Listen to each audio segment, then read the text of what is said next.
Hey guys, and welcome to an RC Gameplays tier list. So today we're ranking Ratchet and Clank games from 2002 to 2021, with the first game being Ratchet and Clank 1, the last one being Rift Apart. You guys are probably aware of this video coming out from my previous top 5 weapons in Rift Apart, which was a bit of a controversial list. But anyways, the channel's been growing immensely lately, and I'm really happy to bring this. I'm sorry I've brought this so late, but anyways, we're here. So we're ranking today the games, and I think I'll have a bit of a controversial way of thinking about these games. I'll probably rank them differently than you guys would. I'm going to be ranking them based on the narrative, on how it controls its gameplay, the weapons and gadgets of each game, the planets, the level designs, as well as New Game Plus. So there's a lot of factors that go into this. But I will be ranking these, as you can probably see. I will have a section for didn't play, below average, average. I want to put this as good but flawed, and I guess great, and just gonna do, platinum bolt, because why not? I'm not really sure how I'm going to start this, as in which games are going to go. I think I know what I'm going to do. So I have to put the ones that I haven't played, and that would be before the Nexus. I haven't played it. It was an endless runner, and I don't think a lot of people played endless runners, to be fair. And second would also be the Ratchet and Clank Going Mobile, which has the same cover as Ratchet and Clank 3 or Ratchet and Clank Up Your Arsenal, depending on where you live. I live in Europe, so I had Ratchet and Clank 3. But basically, I haven't played these two. I know these two have mild to okay reviews, so, do thou what you will with it. So how do I start? I think I'm gonna go by the order of the games. So when the first one came out up until Rift Apart. So I think, where is Ratchet and Clank 1? I think it goes into the good but flawed, because it is a game that I still enjoy to this day. I love going back to it, but it is pretty flawed, especially in the control department. You don't at the time I didn't realize how much I would miss having the strafing option. It just makes it so much more challenging, which I guess is some of the appeal is that, but it is a very challenging and frustrating game. I quite enjoy the narrative. I quite enjoy the story. It's very simple. It's very Ratchet and Clank-ish, if you're gonna call that a genre, and you have quite a lot of fun, to be fair, with it. Yeah, I'm one of the people who didn't really dislike Ratchet's more, aggressive personality, but it did get a bit annoying in the end, to be fair. But I did quite enjoy it. I'm not gonna lie. In terms of planets and level design, you have some of the fan favorites there. You have Orxon, you have I was gonna say Cobalia, not Cobalia. Oh God, I'm forgetting the Gadgetron headquarters as well. I love that level where you acquire the robot disguise. It is a great game. Not much in the New Game Plus department. You get the golden weapons, which add, I guess, not a lot of value. They were so expensive as well. You had to do three. You have to finish the game 3 or 4 times before you can afford everything, basically, if you didn't use the Taunter cheat code. Not cheat code, just cheat. As for the weapons and gadgets, I have very fun gadgets. It's the first time in the series that they had any gadgets, because it's the first game, of course. And, the grind boots, the Taunter, the even the metal detector for the bolts. It was quite fun, to be fair. But yeah, it's really in the controls department that I have a lot of. It could even be great, but it's such a frustrating game to play with. I digress, to be fair. So I think this is going to be my... Should I go to the controversial ones right now? I think Ratchet and Clank 2. Okay, it doesn't go down here, of course. I think Ratchet and Clank 2. I'll get into that one later. Let's get into the other ones. So I did play a bit of, Full Frontal Assault Q-Force if you're in Europe, and it was a very boring game, unfortunately. I never got to play it online with friends. I heard that was pretty fun at the time, but it's a game that I don't have a lot to talk about. You know, they bring back Stuart Zerko, and he's a quite good. I think he could have been a cool villain, to be fair. The reveal was quite funny. I find it to be a very inconsequential game, and I guess those games, that experimental period for Insomniac is kind of that. But it felt like it's a decent enough game if it wasn't so short and such a specific tower-based defense type of game, you know. And that's why it can't resonate, and that's why it's in the below average section, to be fair. It's just I don't want to go to 2 and 3 because I know I'll get very strong opinions right off the back. I prefer to save that for later. I think we'll go to the PSP games now.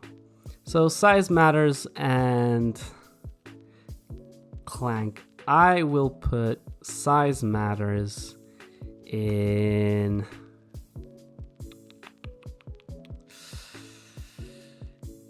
Look, it'll go in average.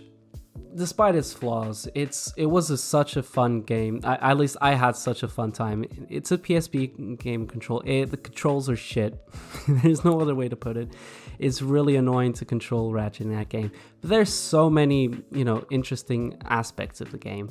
The little gadgets that you find, the one that minimizes you and you have to go through the lock key, and you, with your grind boots, just travel through to the other part of the lock so you can unlock the door. That was very fun. Those unlocking gadgets that you get in every game, every Ratchet game, basically at this point. The narrative was not anything special, really. You find out that Quark had superhero parents, and he thinks that this... I don't even remember the villain's name, to be fair. He thinks this villain is his father, and it turns out he's not, and it's very convoluted. Ratchet, I don't remember him having much to do. They just want to go on vacation, and he gets a bit mad at one point, because he's been cloned. And look, I wouldn't go too deep into it. It's nothing special. I found the weapons to be quite ingenious. I had a lot of fun, especially with the pistols, that they get both barrels, 2 in each pistol. Those were pretty fun, to be fair. I had quite a lot of fun with those. Planets are also very...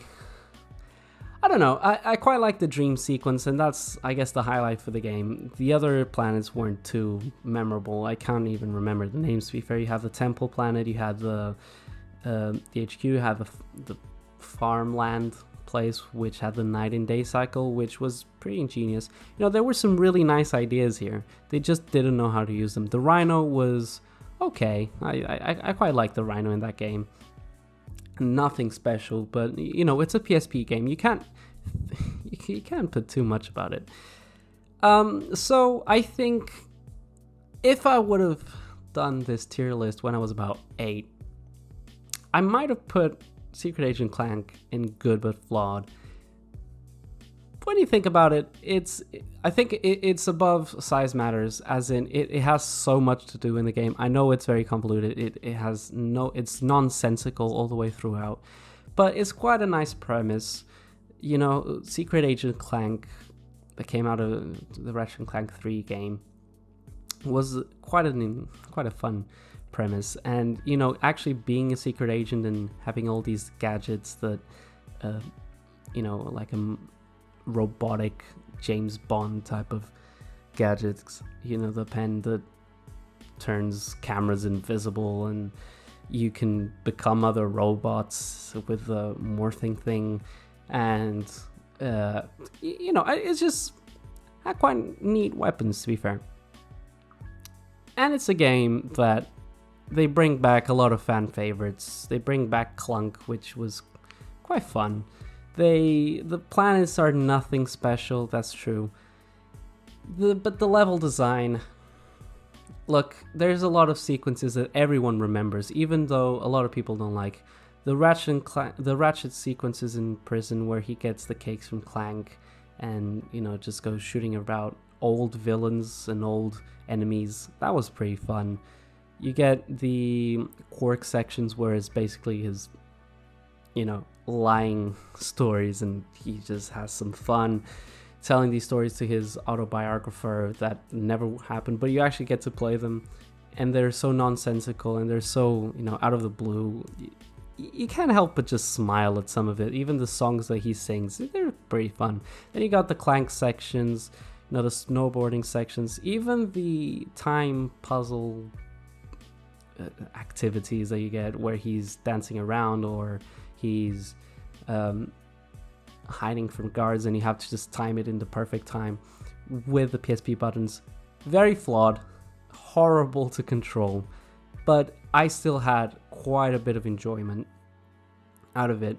And I think if I was younger, I would definitely put it in good but flawed. But as it stands, I think it's just a bit over size matters. Narrative-wise, though, absolutely in the tank. One of the worst Ratchet and Clank stories ever to be told. So, where do we go next from here? So we have, I guess I'll go All for One. I haven't really finished All for One. I think it's an okay game. It's nothing. Okay, look, I had a bit of fun. If I had played with friends, I would have had a lot more fun. I didn't manage to finish it, but I watched a lot of the game through YouTube videos.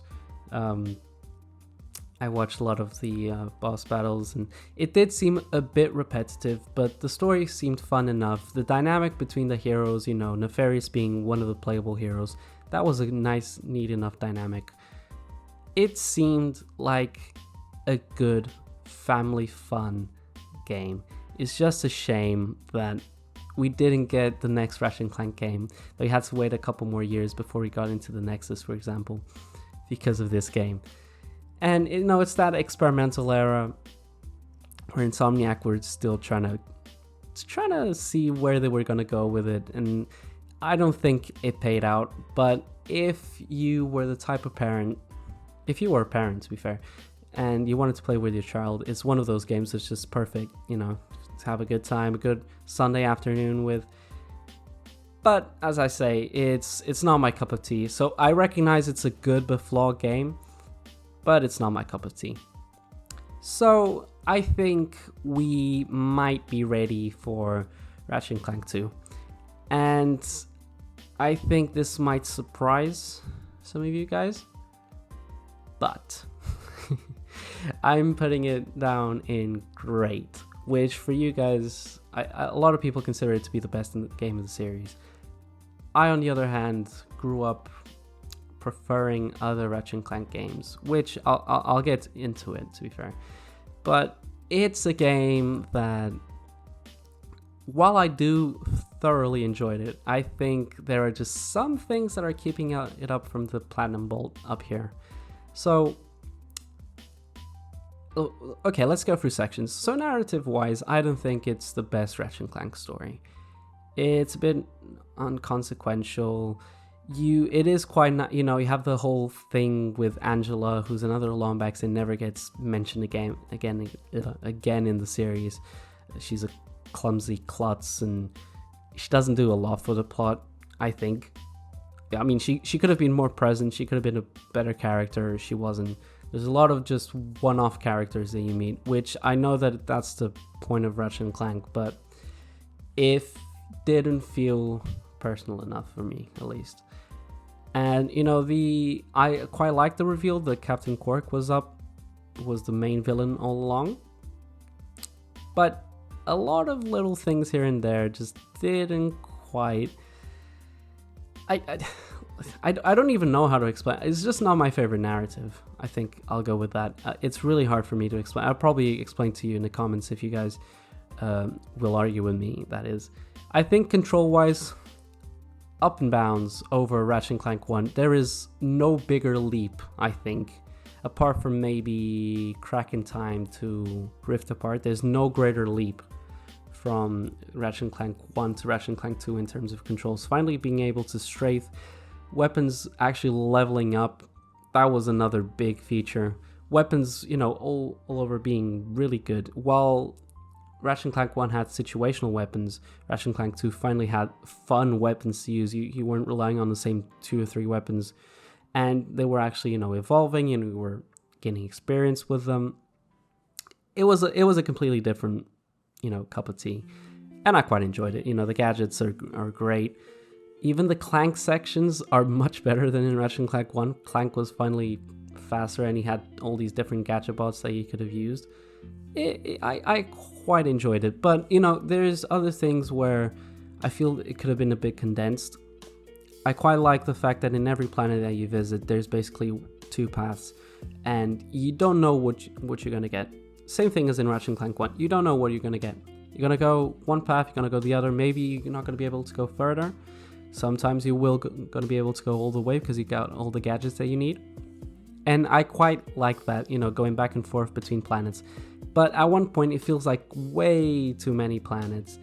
And it feels like, for example, there are 2 arena battle sections in the game, when you could definitely just, skim it down to 1, like they did in Ratchet and Clank 3, or in Tools of Destruction, or in Crack in Time. You just need 1 battle arena, let's be honest. Even though both planets were really fun to explore. I'm sorry about not naming planets, it's just my memory is not as good as it used to be about these games, and I probably need to replay them, one by one, and my tier list might change, but that's how I feel right now. With Ratchet and Clank 2 as well, the weapons, I had a lot of fun with the weapons. The Zodiac and the Rhino that you get after New Game Plus, those are really, really fun weapons to use, obliterating everything in your path, killing all those little blue weird goofballs. I had a lot of fun, I'll be honest. But moving on, I know I'm gonna get roasted in comments. I'm just waiting. So moving on, I think we are gonna go to Deadlocked. So I think Deadlocked is gonna go in the great section. I think it's one of the most fun games, gameplay wise, in the whole series. I think narrative wise, story wise, is not really up there. There's some good moments, there's some good character building, some good character development, but it is, look, Clank gets sidelined for basically the whole of the game. Al gets shot up and dies but doesn't, and you don't really get a real reaction from Ratchet for most of the game. At least I don't think you do. But the bright spots, you had a great villain with Gleeman Vox. He was very, very entertaining. I really enjoyed his mannerisms and his over-the-top emotions in every cutscene that he was in. I quite enjoyed the gameplay, and I think that's what most people enjoyed about it. It's not the platforming in this game. They really, really enjoyed the action-packed moments. The vehicles, even though the vehicles weren't that good to control, the vehicles they had to use, a bit of a Halo-esque type of controls, but it was pretty fun. The weapons were really fun, even though the roster was a bit slower. You can never forget about the Scorpion Scorpion Rail? God, I'm forgetting about the name. I think you guys know what I'm talking about. It's the flail, Scorpion Flail, that's it. That was probably one of the best ever Ratchet and Clank weapons that never got brought back somehow, even though that was an absolutely great weapon. And also, not the Zodiac, but the Arbinger is also a great weapon that then got repurposed as the Peacemaker, or the Harbinger. No, I'm confusing weapons. Anyways, planet design is where I think it lacks in comparison with the other Ratchet and Clank games, because the other Ratchet and Clank games were very creative with their open world design, with their world design, you know, and the platforming sections and all these different colorful locations. And when you get to Deadlocked, it feels like it's just another arena battle every single level with a different color scheme. While in the other games, you know, you get to meet other people at the planet, you get to see several locations, enemies are different. Here it feels like you're doing the same thing all over and over again. And even with the, you know, the boss battles that you get, you're basically doing it all in the same arena, except for the first boss battle, which was probably one of the best in the game. But, you know, it is what it is. I also like the fact that in New Game Plus, you can upgrade weapons into 99 level. You know, you get the rainbow colored ammo, which is not really important, but it was a nice detail. And look, it's a game that I have a lot of fun with, and I'd never mind revisiting it. Same thing with Ratchet and Clank 2. But if I'm not feeling like doing the platforming sections, I just go to Deadlocked every day. And I think, okay, now we're getting into the very, very, very controversial picks, because we still have Ratchet and Clank PS4 and Ratchet and Clank 3, and depending on where I put Ratchet and Clank 3 is where people are going to say who I am as a Ratchet fan, and I'm prepared for it. Not really looking forward to it. Oh shit, I forgot to talk about the gadgets in Deadlocked. I forgot about the robots, Green and Merc, that follow you around. Those were also a really good addition that never came back, unfortunately. But yeah, anyways, I digress. So Ratchet and Clank 3 is going into Platinum Bolt. I know it is an unfinished game, but even as an unfinished game that took less than a year to make, or just about a year to make, it is probably one of the best Ratchet and Clank games ever made. It is just the most fun out of them. It probably has one of the best narratives, you know, the funniest narrative for sure. One of the best villains in the whole series in Dr. Nefarious, you know, and Lawrence, even with Courtney Gears and Clunk. It's just such iconic characters, and the story just moves so well. It's a shame that a lot of levels got cut and a lot of you know, side activity got cut, as well as the race in first jungle in Solana, and, you know, other arena battles and things to do. Really, I can't really go into depth because I don't remember what was missing in particular. I just remember the jungle sections that were missing and a couple of mini planets that didn't make the cut. But anyways, I love the story. I love the Obliterator. I love the fact that everyone turns into robots halfway through. But it's not just about the narrative. I think gameplay-wise, it is the most fun out of the first three in the trilogy. Weapons are the best they've ever been. The suck cannon being upgradable, the plasma coil, even the plasma whip. All these weapons were amazing. The only downfall with the weapons, I would say, is the Rhino. Even though it's a really fun weapon to use, you know, obliterate all your enemies. By the time you get to level 5, it's such a downgrade because of the white screen of death.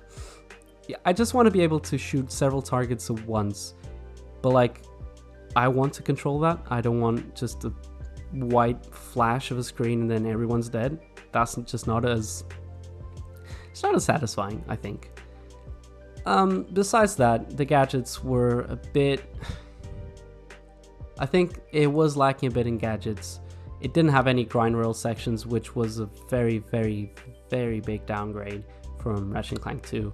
And the fact that you had less levels with, you know, different places to explore whenever you entered the level. You didn't always have 2 different paths. You only had 1 most of the times, which is a shame. But there's so much extra content in there, collectibles. I really enjoy it, and it's one of my favorite games of my childhood as well, so I'm a bit biased, and I think that probably shows. Also, the planet design is very memorable. The planets that I am most fond of is that jungle. Even the opening level with the Rangers is very fun to go back to. The multiplayer levels, I know that they're not the most enjoyable for some people, but I quite enjoyed. Even Blackwater City, which I know a lot of people hate. And the final level against Nefarious with that impending doom and the final boss battle. Look, I just really enjoy it. But where I have the most to say, I think, will be when we get to the Future Trilogy. Because I might not have mentioned it, but I did grow up with the Future Trilogy. And I grew up, actually, my first Ratchet and Clank game being Quest for Booty. And we'll get there. But first, let's get into Tools of Destruction. So Tools of Destruction was probably my favorite game for the longest time. However... Wait, there's 2 Tools of Destruction? No, that's Crack in Time. Sorry. So Tools of Destruction, I think, goes into the great category. It is leaps and bounds above and beyond graphically from Ratchet and Clank 3, from the PS2 to the PS3. You know, all the different shiny tools that the PS3 brings, even with the vibrations and the syntax controls. I quite enjoyed everything that they had to offer. All the new weapons that became staples in the series, you know, that just came to watch, like the buzz blades, the combustor of all of the weapons. I know the Predator launcher, and small weapons that never got brought up again. That I have a top 5 weapon list in Ratchet and Clank Tools of Destruction that you guys can probably check out, and it's probably going to show up on the screen at some point. Even the Razor Claws that never been brought back, those were amazing weapons. I just love to use them, and they just never been used again. And, you know, it's just filled with these great ideas and probably not enough development time, as I'll probably link you guys to videos by... I'm going to put his name on the screen because I'm not remembering right now, but he does a really good retrospective on these future games. And understandably, there's a lot of cut content, but even with the content that we have, this is an amazing game, where the narrative does delve into more melodramatic things, with the last of his race and Clank being the one and only god of time, basically. It's still a really fun game to have, despite that narrative being a bit melodramatic. There's great moments of character building. You get one of the best villains in the series, as with Captain Slag and the Pirates. Some of the best levels and level designs in the series, with Ardolis, with Fastoon. Okay, Fastoon is probably not the favorite for everyone, but with... I quite enjoy Fastoon, to be fair. With the pirate base in... Oh, I forget the name. But the one where you fight Slag for the last time. You also have Kirchu City. You have Jacindu, which probably one of the best levels in the series. And you have... Oh god, I'm... Sorry guys, I'm doing this all from memory. Sometimes it's just... I'm sorry if I'm being a bit slow. You also have... It's going to show up on the screen. It's fine. It'll show up on the screen. That's my favorite level of all time. It's just... I'm getting mentally blocked. And, you know, even off this... God, I keep remembering weapons. You know, the Alpha Disruptor. One of the best in the Future series, really. It's just an amazing game. The only issue that I have with it, really, is the narrative. Not as good as it could be. And even in the New Game Plus, the fact that you can't change armors willy-nilly, and it becomes really expensive for some weapons to be upgraded. But all in all, great game. Have so much fun with it. Have little to... I don't have a lot to say bad about it, to be fair. It's just one of my favorite games ever. And, you know, it's my childhood. So after that, we go to my first ever game that I played. And look, I think it goes here. Ratchet and Clank Quest for Booty just goes in the average category. above Size Matters and, Secret Agent Clank, I think the Quest for Booty is a flawed game just for the fact that it's 3 hours long, because level design wise, so much fun. The first beach that you arrive at and you have to fix all the turbines is some of the best platforming in the series, really. The new wrench that he gets, the Omni wrench, that can, move the platforms around at your will, is amazing. The boss fights that you get in this game are pretty good against Captain Slag, Darkwater. Even the narrative wise, it's quite fun, tight game. It's just a shame that it doesn't last for longer than 3 hours, because it has so much potential. Quest for Booty, it takes the best aspect from Tools of Destruction, which is the pirates. Honestly, it's just the pirates, and just takes it into a whole nother notch with pirate zombie ghosts, which I know it's been parodied in Ratchet and Clank 3, but it's still it's a very good premise. If not for the 3 hours and the fact that you get the same weapons from Tool of Destruction, and it already starts from, you can only get them to level 3, and there's no new game plus as well, which is a big downfall because that's a staple in the series. That's the only thing that I think puts it in average, because besides that, I think it could have been so good, and it just skipped the mark on so many levels. So, we're getting into the last 4 of these. I think we might go chronological on this. And because we're going chronological, we are going with Crack in Time first. And Crack in Time is Platinum Bolt level. I think it is above Ratchet and Clank 3. It is, again, it's my nostalgia talking, but I think it's one of the best stories in the whole series. Encapsulating one of the best villains in the series with Dr. Nefarious, and then twist villain with Alistair Azimuth, a rebel Lombax that got exiled by his own race. There's so many good character moments between the Ratchet and Alistair, and how much character building there is. You get a mature Ratchet that, it still has his quips here and there. It's quite fun, but he is grown. He understands consequences from all that he's been through, and he's he's very fun to play with. The gameplay in this game is probably the best in the whole Future series. It's very tight. The fact that you get the I was gonna say rocket boosters. The fact that you get the fact that you can run around with rocket boots anywhere you want at all times, and you can jump around like a lunatic, and go through these courses as well. It's quite fun. The fact that you get all these crazy weapons like the Sonic Disruptor, where you get the really big alien that shoots out burps, or the spirals of death that you get in the arena, or even the Chimp-O-Matic, one of the best weapons in the series that no one recognizes. The magnet launcher, even though that's from Tools of Destruction. The Constructo shotgun, never bought again. It is a game filled with great weapons and great stories, amazing characters that, staples in the franchise, amazing planets. You just can't compare.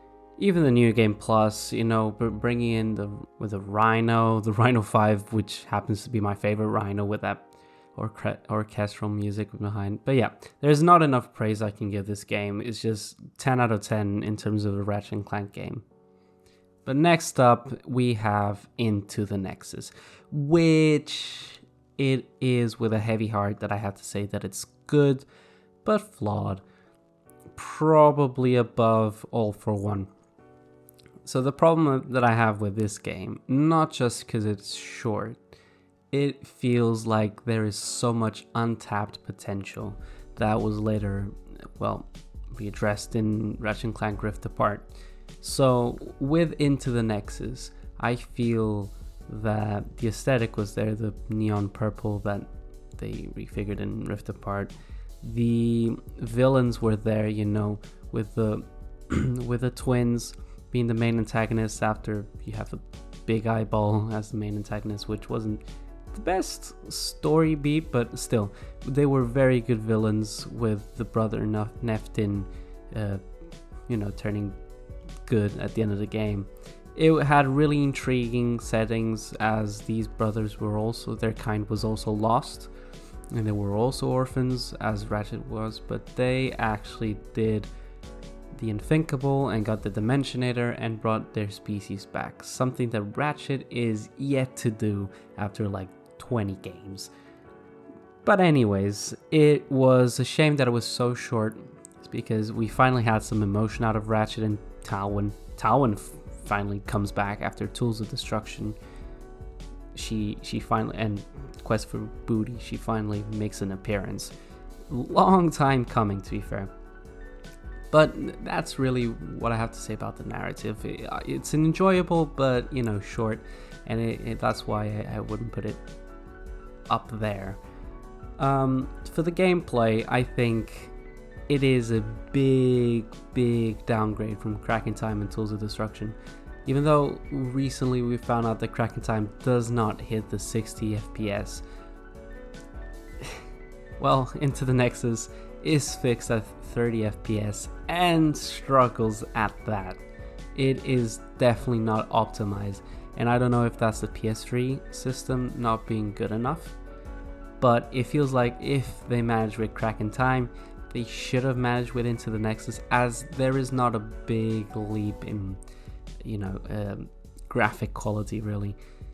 It feels like a cheaper studio did it, and maybe they didn't have as much funds, maybe they didn't have as much help with it, but well, it is what it is.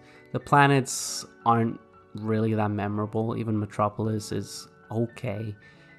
I really like the orphanage setting though. I think that's probably the best level, where you get to listen about the twins' backstory through the audio logs, something that they only brought back in Rift Apart, and it was a really interesting thing. I think as well they have some neat gadgets, but then again, it's just basically one or two gadgets. The one where you fly around the field and you have to do a couple puzzles with that, and the other one where, oh god, I think I'm forgetting. Anyways, with the weapons, I think once again we have a grey Rhino with a Rhino 6, but because of the 30 FPS, the weapons don't have that oomph that they did in Tools and Cracking Time, and even in 3 and 2. There is a lot missing from there, but at least you get New Game Plus back, and New Game Plus is pretty fun, even with new armor sets and the upgraded weapons. Also, again, they kind of do what they did in Deadlocked, not in Deadlocked, in Quest for Booty, and weapons only upgrade until level 3, which is again a shame, but understandable. It's a shorter game, it has to be done like that. Anywho, next one is Ratchet PS4. I know some people who would put it here, others who'd put it probably here. I'm gonna put it here. Here. So I think that Ratchet and Clank PS4 is good but flawed. I think everyone knows about the narrative issues that people have with this game, where Ratchet is a goody two-shoes and he's basically best friends with Clank from minute one. There's not really impactful villains.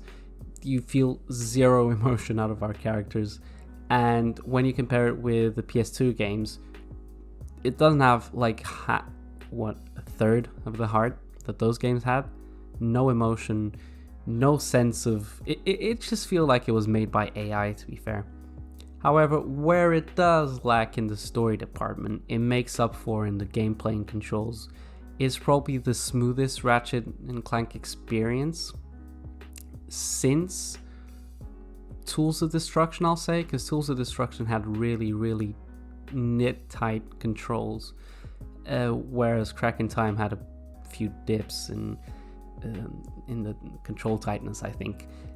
However, once again, after, into the Nexus, it is again a game that's locked at 30 FPS, as was Q-Force, Full Frontal Assault down here.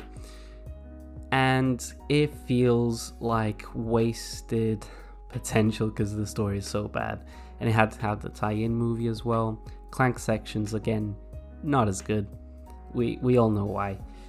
I think in terms of planet design, it is beat for beat Ratchet and Clank 1 in some sections, but because it requires a different level of detail than it did in, the 2002 era of video games, it has less than half of the planets that were available in that game, and a lot of planets are cut out, and it's a shame because there's a lot of things that you'd love to have been seen but you couldn't really. But finally, I think we saved the best for last. Ratchet and Clank Rift Apart is the quintessential best Ratchet and Clank game on the market. There's just no game that compares, really. Narrative wise, the level design, the characters, weapons. How good are the weapons in Rift Apart, by the way? I think that, and I've done a top 5 weapons in Rift Apart, as I mentioned earlier in the video. I think that just the Rhino and a couple others are really disappointing, because all of the new weapons are absolutely amazing. The lightning rod, I can't even begin to explain which are my favorite. The black hole vortex is an amazing weapon. Enforcer, even the pistol. The freaking pistol is a great pistol. I think it is the best looking Ratchet and Clank game by far, and I know it doesn't have a lot of competition, but they always raised the bar from generation to generation, because after the PS4 no one thought this could be any better, but then they started going through rifts and all these beautiful particles just started to appear, and it's just looked amazing. I think this is a Ratchet that is still mature. It's a Ratchet that we all love and we all know. Same with the introduction of Rivet, that everyone can appreciate how good she was in the story. Looking at level design, if I'm thinking about like the best planets, I'm thinking about Sargasso, I'm thinking about Torrent 4. Torrent 4 is a great grind rail section. There's also Coruscant 5 that has the constant shift between one dimension to the other. There's also the other underwater planet that has this great, gloomy, icy, dystopian feel about it. And then you have the modern day where you have all the nefarious cards. It's honestly, it's a great game. The only downfall I think I could give Rift Apart is that it's not, I guess, big enough, and you don't have the multiple paths that you have in previous games, which is a shame, but you can understand it because the work that was put into this game was absolutely stupendous. And I feel like there's no other quite like it, to be fair, especially with all the switching farmers and being able to finally customize, having a bit of a follow through on the Future series, which was, a long time before we heard anything about that. And now we've been teased about a future game where they'll actually go into the Lombax dimension. So that's, pretty cool. And yeah, I think it's the quintessential Ratchet and Clank game. And I think these are our ratings. You guys can probably see the ranking on the right. I probably put some ratings of what I think about the different aspects that I've spoken about, the weapons, the levels, the story. Anyways, I hope you guys enjoyed it. It's my first time doing a tier list, and I know this has been really long, but maybe you guys enjoy this kind of content that's more discussion based. Please tell me what you guys think in the comments down below.